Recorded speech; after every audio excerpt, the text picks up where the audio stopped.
आणि महिलांवरील वाढत्या गुन्ह्यांसंदर्भात राष्ट्रवादी काँग्रेसच्या खासदार सुप्रिया सुळे यांनी राज्याचे मुख्यमंत्री देवेंद्र फडणवीस यांना पत्र लिहिलेलं आहे। फडणवीस सरकारच्या कार्यकाळात महिलांवरील अत्याचारात वाढ झाली असून महाराष्ट्रातील संख्या जास्त आहे असं सुप्रिया सुळेंनी पत्रात म्हटलंय। या दाव्यासाठी त्यांनी एनसीआरबीच्या अहवालाचा दाखला दिलेला आहे। या पत्रात सुप्रिया सुळे यांनी राज्याला स्वतंत्र गृहमंत्री नसल्याचंही अधोरेखित केलंय। सुप्रिया यांनी काय लिहिलंय पत्रात आपण पाहूयात।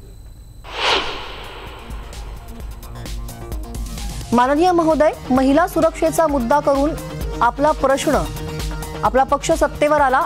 आपण जनतेला महिला सुरक्षेसाठी कठोर उपाय करण्याचे आश्वासन दिले। म्हणजेच आपण महिलांवर अत्याचार करणाऱ्यांना जरब बसेल अशी यंत्रणा निर्माण करणार होतात, परंतु यातील एकही गोष्ट सध्या घडताना दिसत नाही। उलटपक्षी मुंबईसारख्या सर्वात सुरक्षित मानल्या जाणाऱ्या शहरात अल्पवयीन मुलींचे अपहरण होण्याचे प्रमाण तब्बल 15 पटींनी वाढल्याचं वाचून धक्का बसला।